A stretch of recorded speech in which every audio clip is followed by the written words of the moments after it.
webinar. I see a few dozen folks now online, and I think that's a quorum. We have a special guest with us today, and we also have a new member from the technical team, and that's Dr. Steve Lee with the Saskatchewan Ministry of the Environment. And because this is his first meeting, I'll ask him to introduce himself and tell us a little bit about the work you do for Saskatchewan. Okay, thank you, Mike. Thank you, everyone. I'm Julie, and I'm brand new to the technical committee. I'm in Saskatchewan Ministry Environment, and I got my PhD in geography from Clark University in Massachusetts, and I also have a master's degree in ecology from the Chinese Academy of Sciences. Currently, I'm been working on habitat assessment, species distribution, sensitivity mapping, and land use change, the effect of land use change, human disturbance on the habitat status. And I'm very glad to have the opportunity to work with you guys on the conservative community. Thank you very much. Thank you, everyone. Well, it's great to have you, and we certainly appreciate the insights and perspectives from our Canadian partners in this effort. We have a guest speaker today, and that's Natalie Sexton. As you probably read, Natalie is the branch chief for Human Dimensions in the Natural Resource Program Center. You see Natalie's biography on the screen currently, but as we've done in the past with our technical committee, I'm going to ask Natalie one question while you're reading her bio, and that's if she would provide a perspective, maybe some insights into her work in natural resources, and if there was a tipping point or a critical moment in either her education or her experience where she decided natural resource work was for her. So Natalie, welcome today, and I'll switch the control over to you while you're answering that question. Okay, great. Well, hey everybody. Thanks for having me. Really appreciate it. Yeah, my career in natural resources, like many of y'all, has been quite a journey. And I think one pivotal point was when I was working on my master's at Colorado State University, and started in the wildlife program there, very traditional program at that time, and I knew pretty quickly that was not necessarily where I was going, but I didn't quite know, but I knew I was really grounded in natural resources, and I ended up doing my master's work with the North Dakota Field Office of the Fish and Wildlife Service, looking at Section 404 wetland policy. And the idea was to look at the cumulative effects of some of the smaller nationwide permits. And what I ended up doing, though, was traipsing all across North Dakota, which was fascinating and so much fun, and talking to a lot of people and talking to a lot of landowners. And before I even know really how to do surveying folks and sitting down with them. And I think that it was really pivotal because it made me realize that this policy work, the relationship piece, what's going on the social landscape, what's going on in the economic landscape with learning more about the Conservation Reserve Program and how people in that state were using the land and how that was affecting their livelihoods, I think was really pivotal, because it was soon after I finished up that work that I really started more explicitly working in this area of human dimension. Hey, Natalie, that was a terrific insight, and thank you very much for joining us. As you're going to go through these slides, I want folks to understand how you'd like to interact with them on this webinar. Would you mind if people interrupted throughout, or do you want them to hold their questions till the end? No, interrupting is great. And actually, if you guys are familiar with your chat box or raising your hand, which is up at the top here, that's great too. Or you can just chime in, because I want this to be really interactive as we as we go along as well. Okay, thank you. It's all yours. Okay, super. Well, I wanted to start with telling you a little bit more about myself. I shared that story about my career, but I live in Colorado in Fort Collins, and these are my two boys. My son is graduating from high school in a couple years, so that's felt like a major deal, the transition and planning the party and all of the company. I love gardening. I love being on the ocean. My husband and my two kids up there. And just to share a little bit more, I wanted to start with a story. And before I came to Refuges about a year ago, I worked at USGS for the last 10 or so years, and actually began my career in Fish and Wildlife Service when we were a research arm of the agency. And I told you a little bit about my graduate work, but once I started doing more socioeconomic research, I was working a lot with refuges, and we were starting to do some work, some social and economic work to inform refuge conservation, comprehensive conservation plans. And the folks who we were working with seemed to really get it, or at least they knew that they had to address the socioeconomic effects of their plans. So it was really starting to gain a lot of confidence professionally that we were really making a difference and doing research that was really having practical application for management. And then I started working with a new refuge in West Virginia, and I met the biologist there as part of our initial site visit, and he's really what I would call a purist biologist. Wildlife first, maybe even verging on wildlife only. And he was very skeptical about addressing the human dimensions of conservation. And I'm just curious, by a show of hands, has anybody either been on either side of this? Maybe they have been converted, or they have engaged with folks with that idea, with that perspective.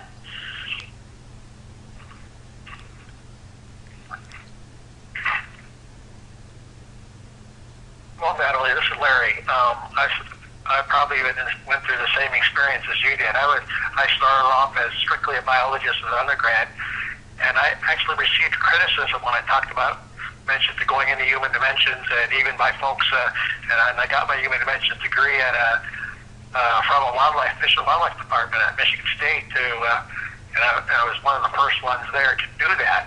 And I was pretty much a loner in that group in terms of what people thought, a lot of people, what they thought about it. And I especially faced that when I first went to South Dakota Game Fish and Parks, where probably about half the employees there felt that, that the agency shouldn't even be doing that kind of stuff. Mm-hmm. Yeah.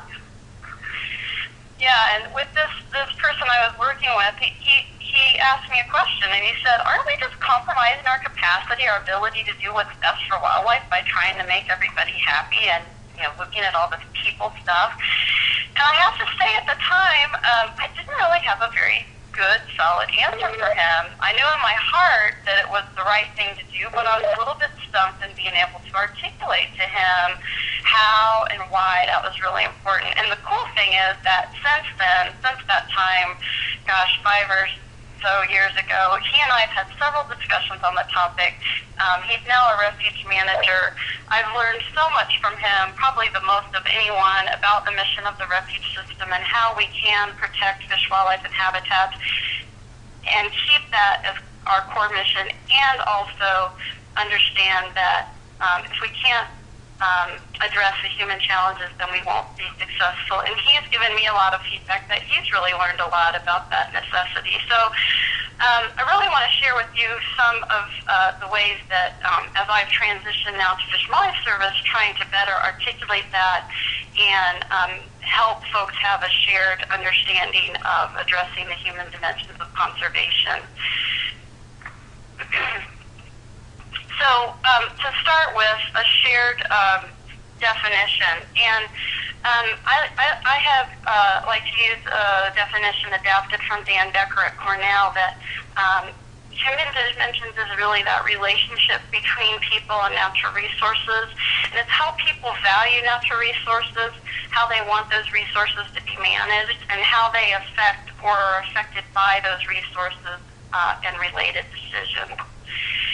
And if you think about it, it's all the buzz. Human dimensions, you hear that word constantly, and as being a social science, it's a blessing and a curse because I spent the first half of my career justifying my existence, can relate to some of the stuff Larry just said, and now feeling a little bit loved to death when you walk in a room. Folks think that you're really going to kind of save the day and provide, this silver bullet. And I think that's important to keep in mind that human dimensions isn't something new. We have a long history. In the early 20th century, Roosevelt opened our nation's eyes to the natural wonder of the land and changed attitudes of America. When we think about our first National Wildlife Refuge, Pelican Island, was established in response to the socially driven issue of protecting birds that were being decimated because of a fashion trend. And then, Leopold always has inspiration no matter what part of this field that you're in. He said that there's two things that interest him, the relation of people to each other and the relation of people to the land. And that conservation is a state of harmony between men and land. Little gender bias, but still human dimensions encompassing nonetheless. And then with the Craighead brothers in the 60s and 70s looking at human-bear interactions in Yellowstone, real big social issue that had an impact on bears. And then we move into, I like to call the Element OP area, where all the acronyms of these policies and regulations that really require that we think about the social and economic impacts of our actions. And then another pivotal in the 90s was the spotted owl issue, where I think there was really an explicit recognition that the biological science was not ultimately going to make the decision. And that Northwest Forest Plan evolved really into a broad ecosystem perspective that addressed political and social and economic drivers. And then in the Fish and Wildlife Service and in refuges, really with our Conserving the Future document, which is a visioning document that came out a couple years ago, and lots of work happening since then. And Fish and Wildlife Service with our strategic habitat conservation, really a recognition that business as usual, if we're not doing this in an integrated fashion, if we're not addressing the people parts of our conservation challenges, we're not going to be successful.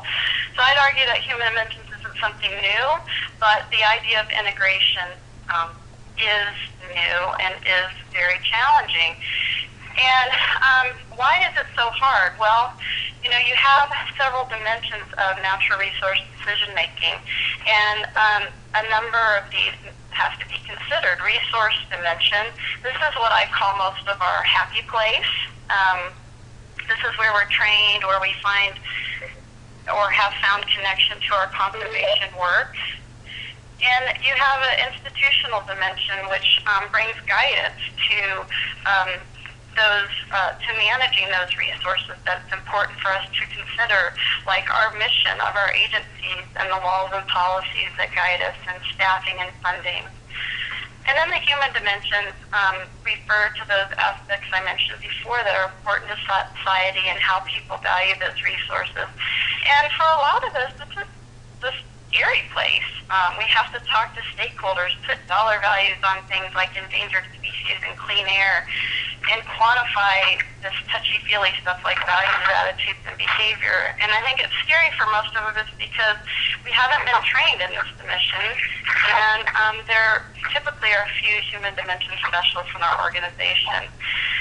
Also, within each of these dimensions, there's a lot of complexity and a lot of uncertainty.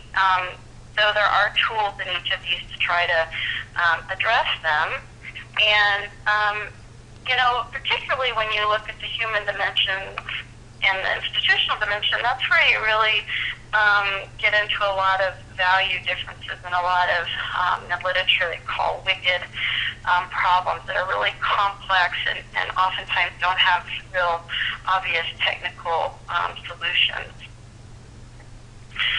So really the key is to try to be making those decisions considering all of these dimensions, where the resource exists, within agency mandates, laws and policies to manage them, and that are important and we understand their importance to the public. So why is this so important? I'm going to give a perspective of the refuge system. And I kind of look at this as two sides of the coin. First of all is our conservation design and delivery work. With the threats we face in the 21st century, climate change, invasives, habitat fragmentation, etc., we really, for refuges, we can no longer afford to manage within our blue goose vines alone. And it's much more common for us to be working with partners at a landscape scale. And this really requires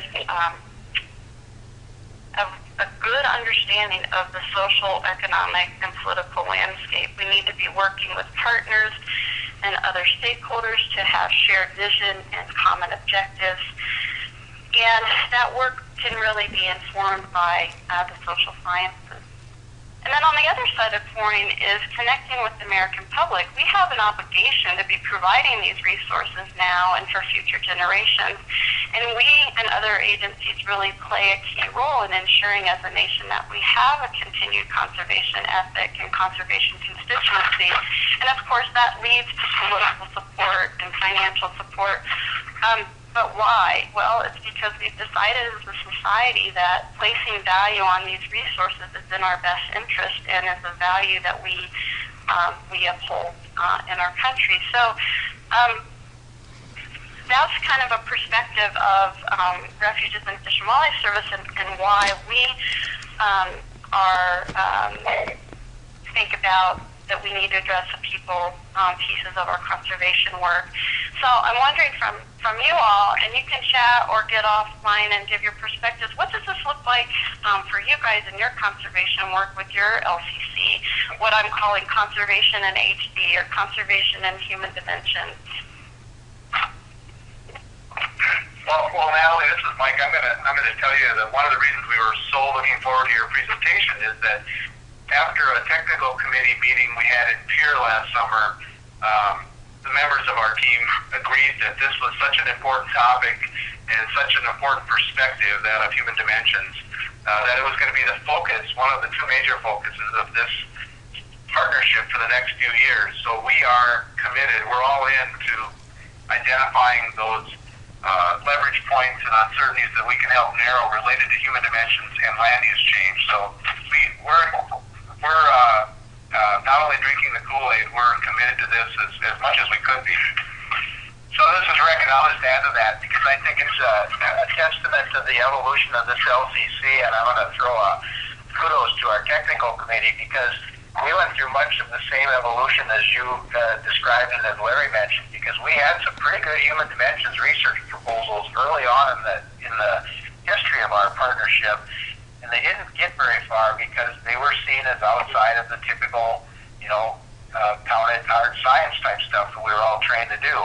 But over the course of our 4 years of existence, I think we've all seen that without that time to people and making it value added and relevant to people where they live, and I don't mean just the geography. I mean personally. A lot of the good things that we all do don't take. But one of the examples I think that folks have looked at from this LCC in the first 3 years was the work done by Billy Gascoigne, and in particular his assessment of what types of information county commissioners are needing to help make conservation decisions, bringing in the economic components and those social components of these wicked problems.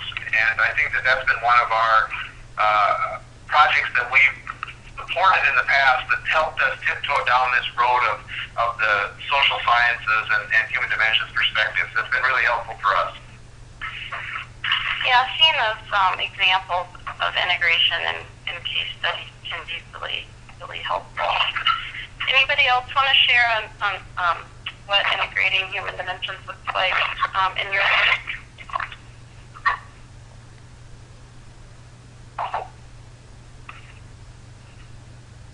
Okay.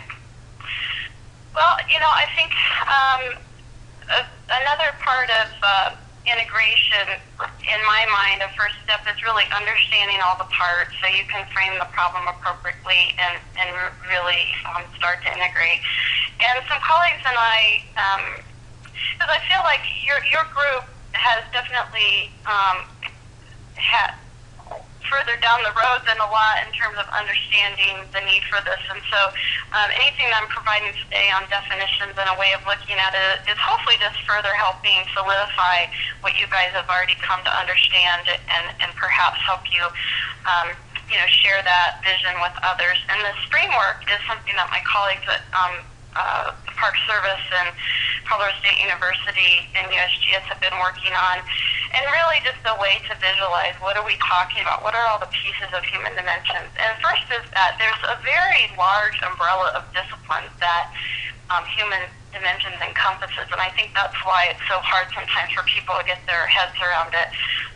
Mike or Rick mentioned economics, communications, political science. You see them all there. These are just a handful. So even as a social scientist, I have more of a background in social psychology than anything else. So, it's important to understand that any expert that you're working with is going to have not necessarily fully, be an expert in all of these.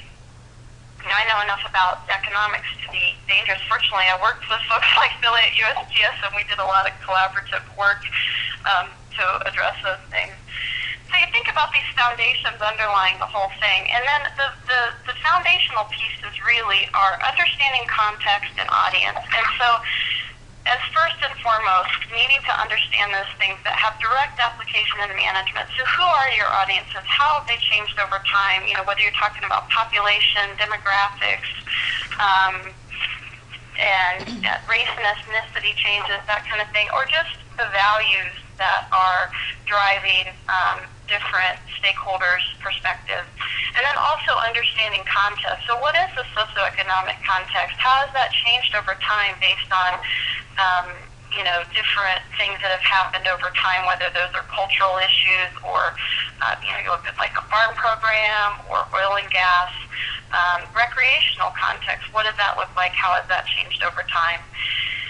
And then what we're calling the functional applications is kind of where this stuff plays out. So as a manager, you might be thinking, you know what, I'm having a lot of conflict about managing elk in this area. I'm having a lot of conflict about managing upland birds. Or, I go to this public meeting and people are stuck on this, that, and the other. Well, from a social science perspective, those things play out in these functional application areas like maybe you need to be thinking about stakeholder engagement, or how to have better collaborative conservation, or how to manage conflict, or how to be more strategic in your communication so you can elicit some kind of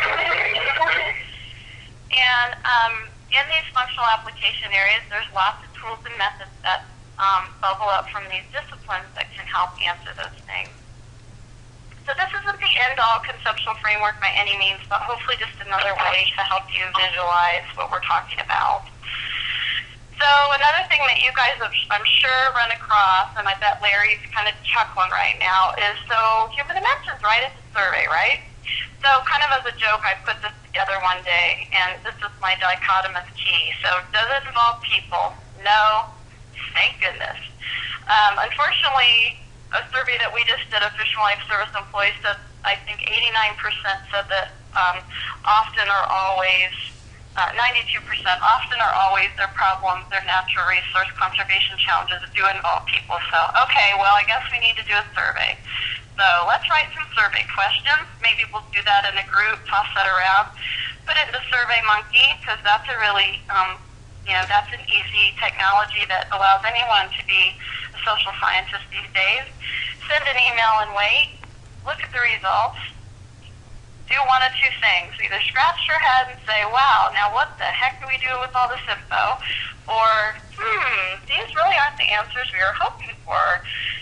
And for sure at USGS and now with Fish and Wildlife Service, those two areas of thinking about what the questions should be and then figuring out how to interpret what those questions mean for management, I think are the two places where usually there's some thought given to, well, I think we better engage with somebody that has some expertise. And what I'm really advocating for, that we really need to be thinking about this much sooner in the process, and that there are a lot of different tools in the toolbox to help beyond just a survey. And I've done survey research for over 10 years, and coming to Fish and Wildlife Service, I find myself a lot of times saying, you know what, I don't think a survey is the best instrument for you for this problem.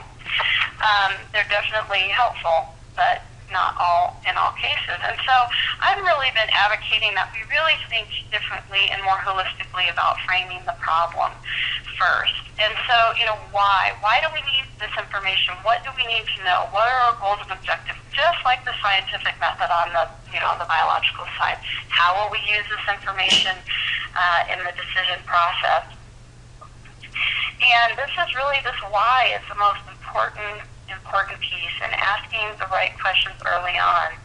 And then next is, and what are we needing to test and learn? And who do we need to talk to? What are our audiences of interest, and what do we need to know from them? And then obviously time and budget considerations. I'm so excited to see a lot of the LCC's, requests for proposals, and the prioritizations and themes that they've put forward, really explicitly encouraging, social science type proposals. And I think, as Mike said, those getting more traction now than they have before. So I wanted to, that's just kind of an overview. If anybody has any questions or thoughts, please chime in before I switch gears and talk a little bit about the Human Dimensions branch here in Refuges and what we've been up to. Natalie, I don't know if we've lost her already. She was only be able to be on for half an hour, but Megan, just because you just heard those last couple of slides, it doesn't mean you get to give up on your survey. Right, Dave? I think we got Dave Bolton on as well. He and Megan Cross are working on a terrific project. Yeah, I'm here.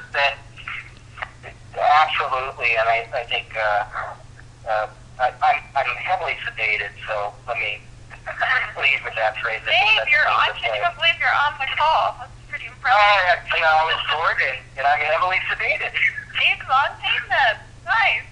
So what I was going to say is, I think what Natalie is suggesting is absolutely right, but I would even go a step further. We need to frame the problem, but we also need to provide a conceptual framework as we think about that problem. So it's not just framing the problem and collecting information, willy-nilly or descriptive information. I think if we're going to develop cumulative knowledge, what we've got to do is really reach deep into the social sciences, identify what working conceptual frameworks or theories are there, and apply those appropriately so that we get cumulative knowledge built. Instead of each new study kind of taking a different angle, really building, on what's out there in the literature. So at this point in time in the 21st century, after 100 years of social sciences, we should be standing on the shoulders of giants. And so we shouldn't have to create novel theory each time. We should be building some cumulative knowledge. So that's how I would chime in. And with that particular study, survey made sense given what we were trying to do, generalize best practice for population. Some sort of field experiment might make more sense, though, in our case, just trying to, if it were feasible, trying to test out different conservation reserve programs and actually see what people respond to or don't respond to. Yeah, thanks for that. Even drugged up, I'm very verbose. Yeah, oh my gosh, you're very articulate too. That's great. So those are all great points, and for sure, there's lots of value in doing surveys, don't get me wrong. It's just that understanding that there's a large toolbox and like you said, that there's a lot of these frameworks and theories have been tested that we can rely on. So once we frame the problem and have an understanding of what we're really trying to do. So, yeah. Any other thoughts? Hi, Natalie. This is Mike Larson. I like your comment about getting human dimensions folks involved as early as possible in the process and starting by framing the problem. And you mentioned figuring out before you collect any data of any kind, knowing how it will be used in the decision-making process. And as I've tried to do that as a scientist, I often have to take another step back and spend some time with folks figuring out what the decision process is, because that's often fairly nebulous. Yeah, that can really be a challenge, even if you have it framed up and you know how you're going to do the work, because those can present areas and opportunities. Yeah. Well, great. I'm going to move on to talking a little bit about the Human Dimensions branch. And are folks familiar with the raising hand thing? I don't have any fabulous prizes to give on the trivia, but I thought it might be fun and engaging for you guys to raise your hand at these questions. Anybody not comfortable with that? Or familiar with the raising their hand on the participants tab? Okay. Okay, cool. So a little bit first about the Natural Resource Program Center. Do folks know where that's located? Raise your hand if you know where it's located.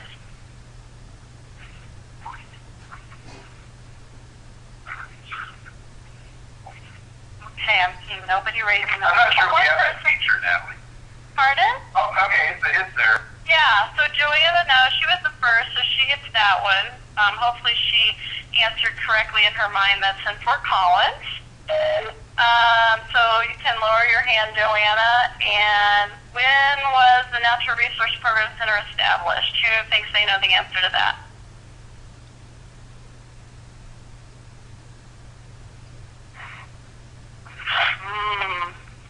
Not that's kind of one of those random pieces of trivia. It was established in 2010. What's probably more important is why was it established, or what do most people know NRPC for? And maybe we'll switch here and just David knows. You want to say, David? Yeah. Your connection is not that great. It was established for inventory and monitoring. I think that's what most people know our program center here in Fort Collins for inventory and monitoring. What other branches and focus areas comprise NRPCs? Anybody have some ideas on that? You can just raise your hand. If I was there, I'd give you chocolate and like really great prizes.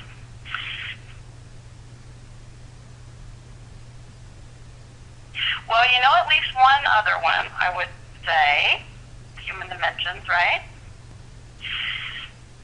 We actually have four other areas: air quality, water, and wildlife health. And so we're working really hard right now to really message that are about our capacities and really focusing in, and this is the bonus round, is what really is our mission, because it has evolved somewhat from inventory and monitoring, but still in line with our initial establishment. And that is to provide credible and disciplinary scientific information to inform our strategic habitat conservation at multiple scales. And doing that, inventory and monitoring is by far our biggest emphasis, both financially and with staff. But we do have these other capacities that we're trying to apply to our conservation work. Some people call us the science center of the refuge system, but we certainly work beyond refuges as well. So the Human Dimensions branch was established a little under 2 years ago in trying to better address that mission. And I was asked to come in and start something formally pretty new. We've had some social science expertise, here and there within the service, but very limited. And there's really an interest in having a more concentrated effort. So it's myself and one other contractor right now, but I was really asked to develop a path forward. And where we are at this point is thinking about the work that we do in two areas. First is developing, putting tools, training, and resources in the hands of practitioners. And I really think about this as that fostering that common understanding, teaching people to fish, not developing many social scientists by any means, but being able to talk the talk, really understanding the breadth of those disciplines, the tools in the toolbox, how you might apply those things. And then on the other side is the science and policy, and so bringing more social science to the table in our work, whether that's facilitated out of this office or providing technical support to work that's going on. And so I want to just touch on, I found this on Amazon and I just thought it was hysterical.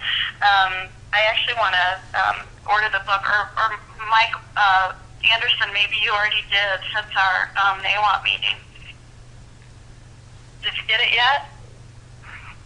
No, I don't have it yet, but I was talking to some folks at our last NAWAT meeting about this. We've done a lot in the last year or so on training and trying to get some common understanding.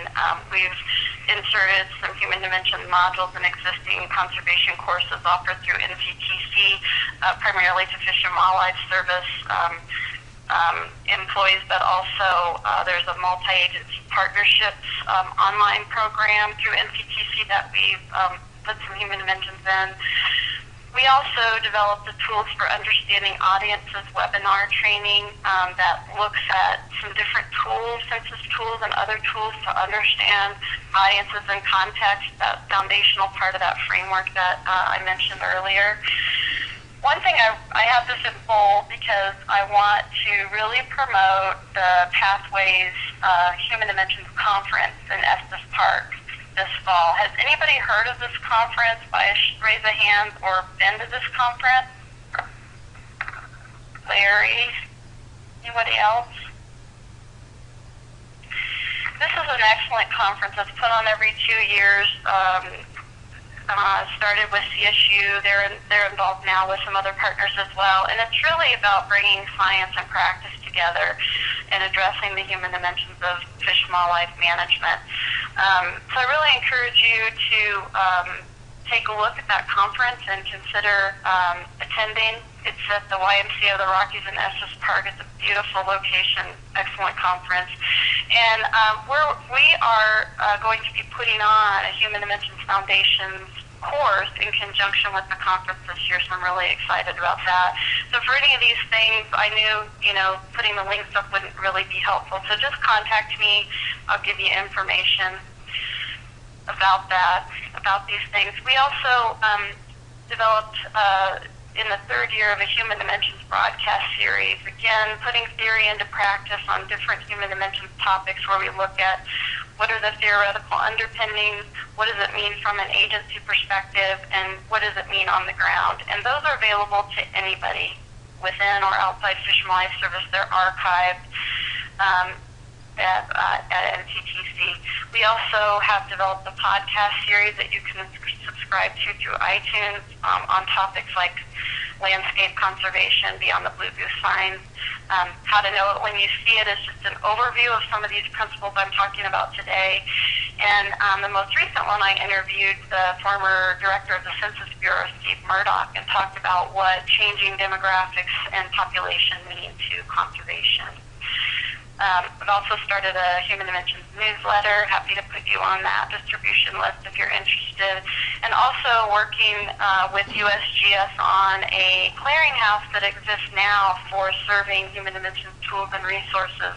It's a public-facing portal, and this is where right now I'm working on developing a site for Fish and Wildlife Service to house all the tools and resources that I'm interested in sharing with folks. So I want to share these with you, not to brag about what we've gotten done, although I am very proud of what we've gotten done in such short order, but to let you guys know that there is a lot of stuff out there that you can tap into, that you can share with others, and I hope that you will.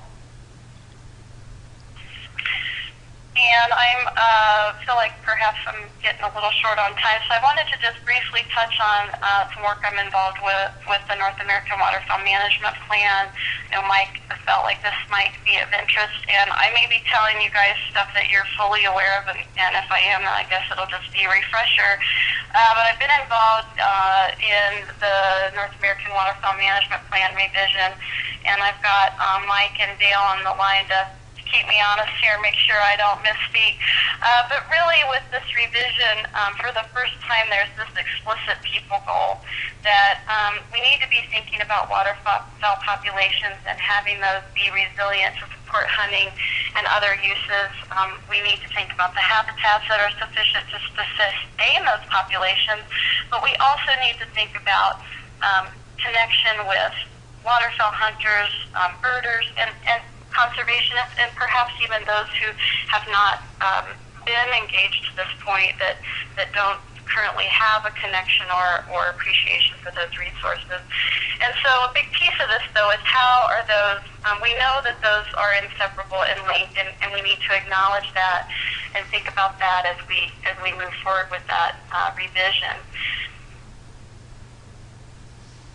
And so three big pieces of this is an integration committee that's really focused on advancing that integrated knowledge, and doing this through developing a work plan that was released last summer and received comments from the waterfowl community on that. And we're working on a revised work plan now that should be released later this summer. And another piece of this is a Human Dimensions Working Group that was stood up also last summer that really is intended to provide more strategic guidance to integrate human dimensions into waterfowl and wetland conservation. And a big initial emphasis of this group is to try to better understand stakeholder preferences regarding the different trade-offs that are associated with these decisions that we are going to need to make, thinking about all three of those big goals.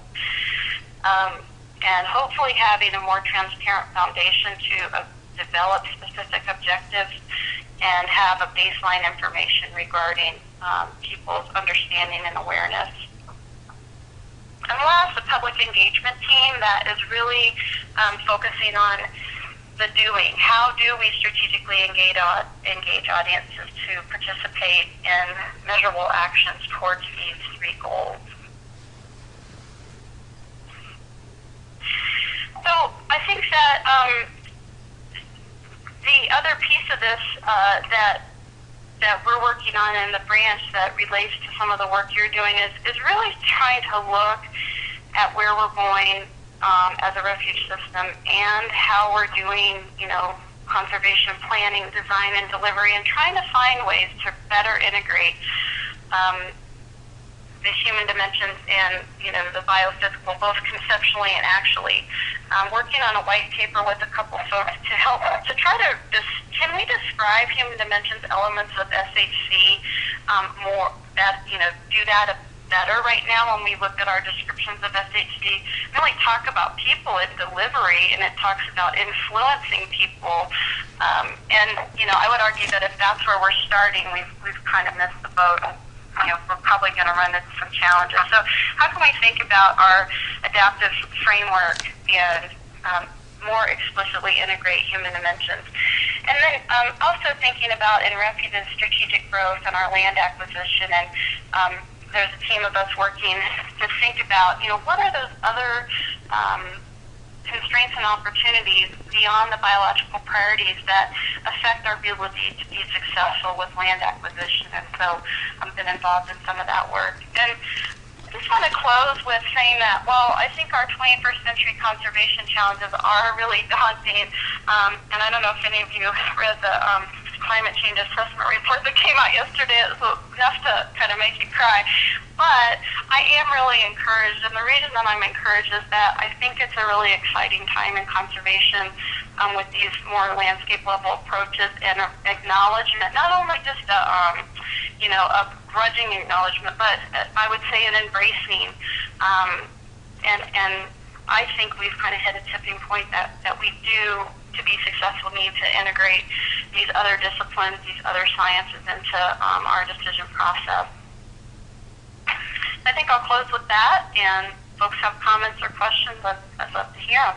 Yeah, thank you so much, Natalie, for a terrific presentation. And I'll make one comment about the climate change report that came out yesterday. I was reading of it this morning, and I found it interesting that some of the talking points that people are using now are saying things like it's about more than just polar bears and butterflies. It's about people, our children, and connecting the talking points from natural resources to people as part of the rollout of this.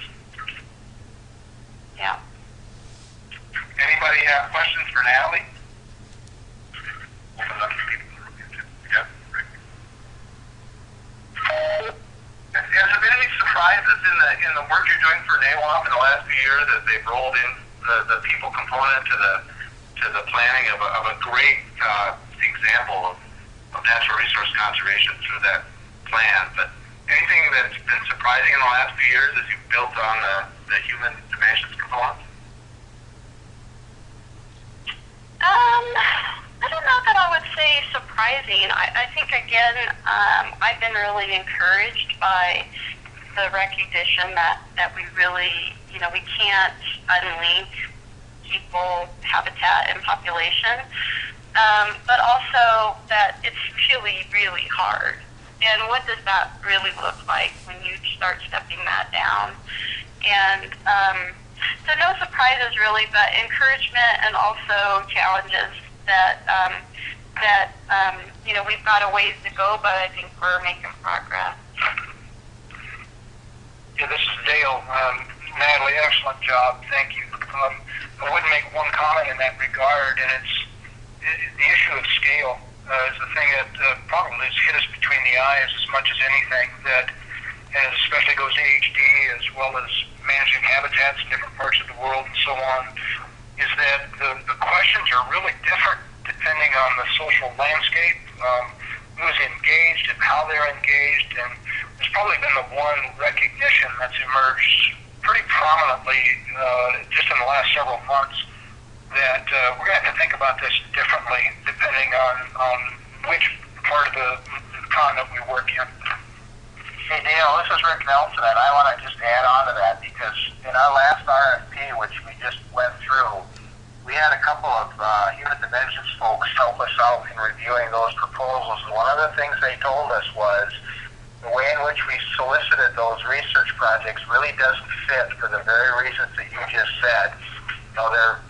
They're kind of small scale needs there that we tried to write the RFP around the way we normally think about doing bigger science, bigger landscape stuff. So that's a really important point. The other thing I'll throw out to the group, just for consideration, I think this is another lesson we learned recently, is suddenly, after decades of being ignored, or at least on the back burner, this area we call human dimensions is the hot topic, right? So now everybody wants to jump in on it. I think the challenge for all of us is to be think very carefully about how we do that so that we don't get into the position of heavy overlap and heavy duplication and not kind of knowing what everybody else is involved in and doing. So I think there's an opportunity here for us to think about incorporating these areas probably more carefully than maybe the initial diving in with both feet might suggest we're doing. I fully agree with that, Rick, and I think for a number of reasons, and one that comes to mind is that, I can't tell you how much, not very good social science work I've seen. I've also seen some really good stuff, and I think it's in our best interest that we apply, those components of the scientific method and our as we move forward with this, and that we expect and the rigor that we apply to our biological work. Because I just think that for sure as a social science community, and also if we're to get to integration and ensure that we have the larger recognition and embracing, I think that we need to make sure that we're doing that. And as we have more of a common understanding, hopefully we all can do a better job of that, because sometimes it's very iterative, right? You may not really know what the questions are, so you don't really know what you need, and so then you get information that doesn't really answer your questions, and so hopefully that iterative process of problem framing and applying methods and answering questions becomes easier as we achieve a kind of a higher, more a better understanding. Natalie, hi, this is Ashley Spratt, and thank you so much for your presentation. I actually work in communications for U.S. Fish and Wildlife Service with a team of external affairs staff. I think a couple of them might still be on the line. But I think really, understanding human behavior and human attitudes really directly relates to how we interact and communicate. We have recently started a communications group across agencies here in the Midwest with public affairs folks, web developers, congressional folks, and I think a lot of the information and resources that is out there in terms of human dimensions, you mentioned hd.gov, I think those resources are going to be really, really beneficial for that group, and we're actually getting together next week for our third meeting this year, and I'm really glad to be able to share some of those resources with some of those communications professionals. So thank you very much. Oh, that's great. Oh, yeah. Ashley, where are you located? We're actually in the Midwest region. I'm located in Columbia, Missouri. Oh, okay. Mm-hmm. Okay. Great. Well, yeah, and let me know if I can give you some more info before your meeting. That's all really good to hear, and I think you make a great point. Understanding behavior and attitudes is key, and that we know that information isn't the whole story of changing attitudes and behaviors, and there's more to it than that, and we need to try to understand that and understand what drives attitude and behavior change. Hi, Natalie, this is Sarah Warner. I work for the Fish and Wildlife Service. I'm in Madison, Wisconsin. First, thank you for this presentation. You really gave us a lot of great links that we can go to. I'm definitely going to check out those resources that you had on your slides.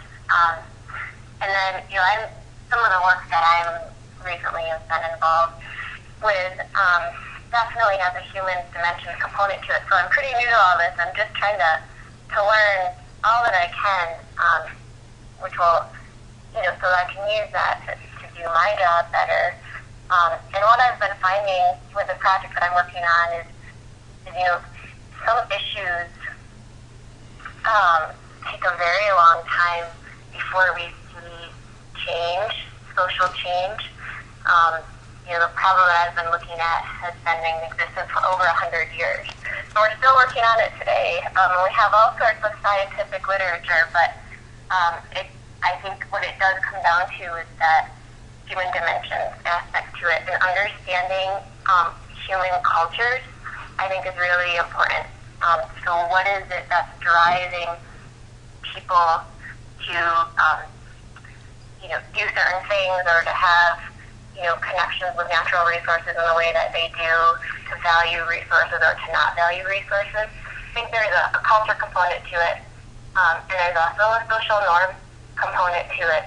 And social norms are hard to change, but again, I think it's possible, and it can take 100 years. So I think I'm just really impressed that the service is really thinking about this and having these conversations, because I think what we're doing right now really sets the stage for what's to come, even in the next 100 years. So I just thanks for your presentation, and if this could be available to me or to the participants, I think that would be great, your presentation. Thanks, Sarah. Thanks for those comments. You said it very eloquently, so I appreciate you sharing them. The recording will be available through our website, but we could get the slides posted separately as something that folks could use. Great, thank you.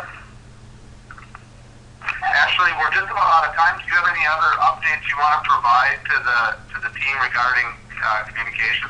Sure, just really quickly, and I did mention this upcoming meeting next week. Our Midwest Landscape Conservation Communications Network will be getting together for their third meeting next Thursday, May 15th at 10 o'clock Central Time.